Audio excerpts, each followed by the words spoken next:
You are walking down a crowded city street. You step into a coffee shop. You look around. The person next to you is ordering a drink. They look mostly like you, but their brow ridge is heavier. Their chest is shaped like a barrel. They are much, much stronger. How would you react to them? For 99% of human history, sharing the planet with another human species was not a hypothetical thought experiment. It was daily life. For roughly 300,000 years, your ancestors were not alone. You shared the forests and valleys with the Neanderthals. But then, around 40,000 years ago, they vanished. What if they had survived? What if you still had to share the Earth with another intelligent human species? Your textbooks probably showed them as hunched, mindless brutes. That image is entirely wrong. They walked upright just like you. Their brains were actually slightly larger than yours. How did the brute myth start?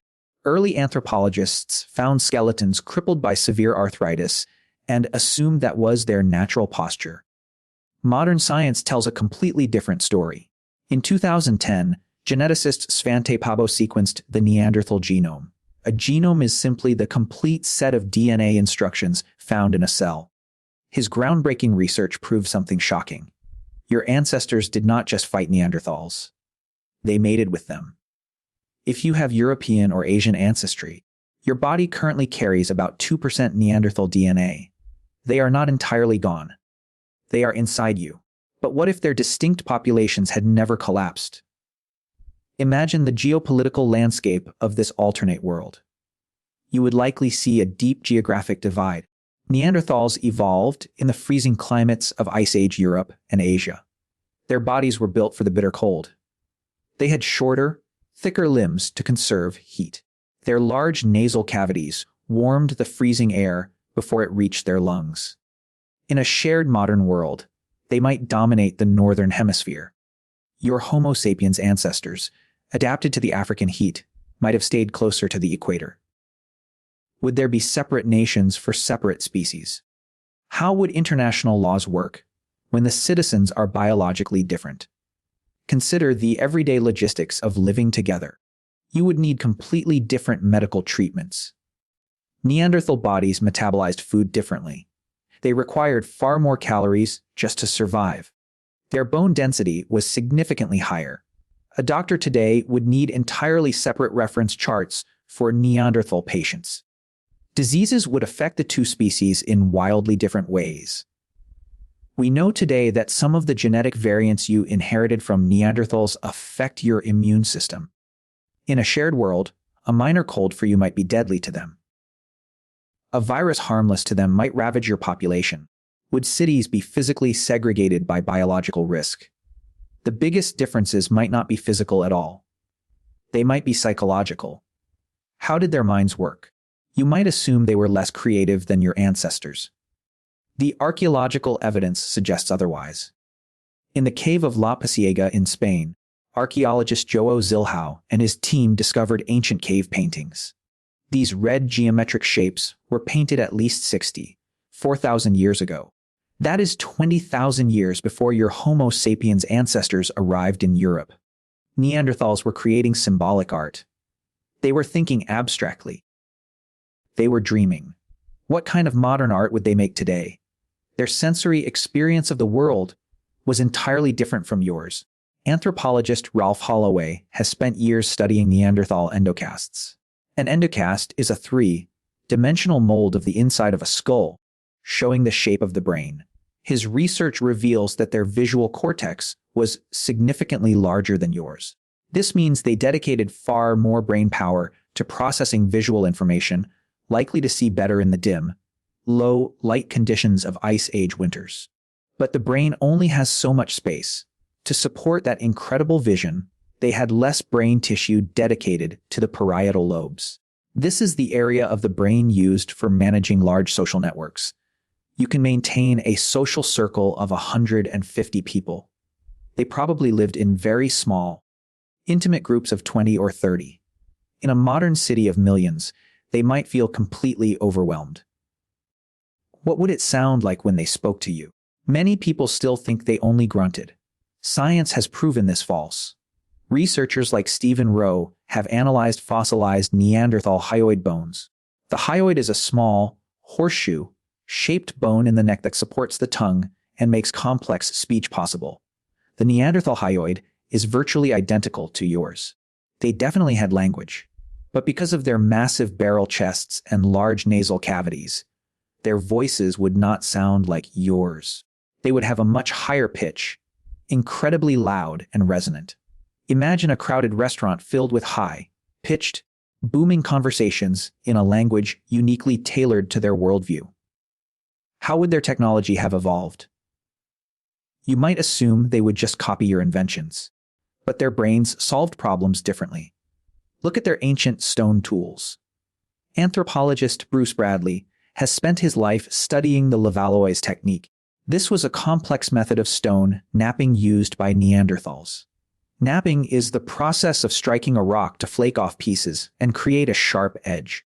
The Levallois technique required the toolmaker to envision the final shape of the blade hidden inside the raw stone before ever striking the first blow. It required immense forward planning and spatial awareness. Your ancestors often prioritized highly specialized, disposable tools. Neanderthals preferred versatile, durable, multi-purpose tools. In a modern world, this philosophy would shape their engineering. Your species builds technology designed to break, so you have to buy it again. Planned obsolescence. Neanderthal technology might be built to last generations. Their vehicles, their architecture, and their infrastructure would prioritize brutal durability over sleek aesthetics. What about their fashion? In the deep cold of prehistoric Europe, survival meant mastering the elements. They did not just drape animal skins over their shoulders. Archaeological sites have revealed sophisticated bone awls. An awl is a sharp, pointed tool used for piercing small holes in tough materials like thick animal hides. They were carefully tailoring complex, layered clothing long before your ancestors arrived in the cold. Today, a Neanderthal fashion industry would look wildly different from yours. Their garments would be heavy, highly functional, and designed for extreme weather. Because their bodies ran so hot, they might find your modern office buildings unbearably stifling. You would need different climate control systems for different species working in the same building. Let us reconstruct a day in this mixed modern society. You are sitting at a restaurant.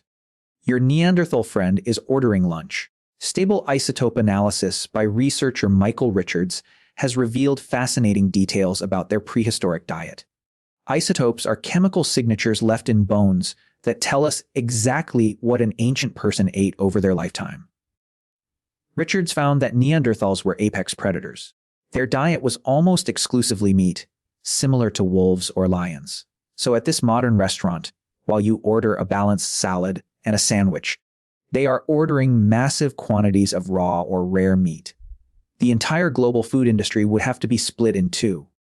When the weekend comes, you might watch different sports. Neanderthals were ambush hunters. They used heavy thrusting spears to take down massive prey in close quarters combat. They did not throw projectiles. Their shoulder joints were simply not built for the throwing motion you use. So they would probably be terrible at baseball, cricket, or tennis. But in rugby, wrestling, or powerlifting, their raw physical power and immense bone density would make them absolutely unstoppable. You would have completely separate athletic leagues to ensure fairness. They also felt deep, profound empathy. Look at the discoveries at Shanidar Cave in modern-day Iraq. Archaeologists unearthed the remains of a Neanderthal man who had suffered massive injuries early in his life. He was partially blind. He had a withered arm. He was largely deaf. In the wild, these injuries are supposed to be a death sentence. Yet his bones showed that he lived for decades after getting hurt. He could not hunt. He could not contribute physically to the tribe.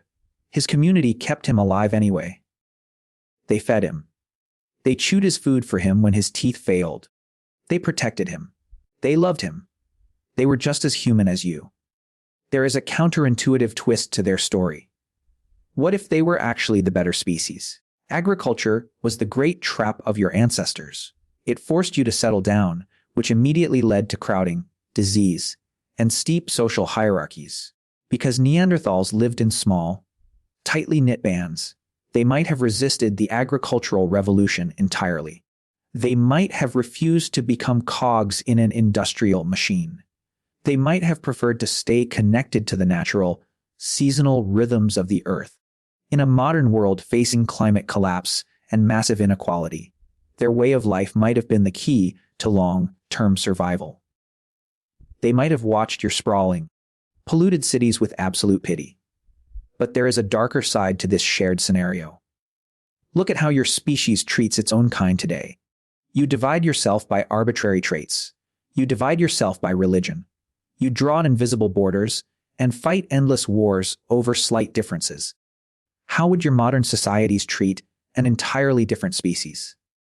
It is highly likely the history of a shared world would be a history of brutal, unimaginable subjugation. One species would inevitably try to conquer the other. There would be biological racism on a scale you cannot even comprehend. Would they have been forced into reservations? Would they be fighting for basic human rights today?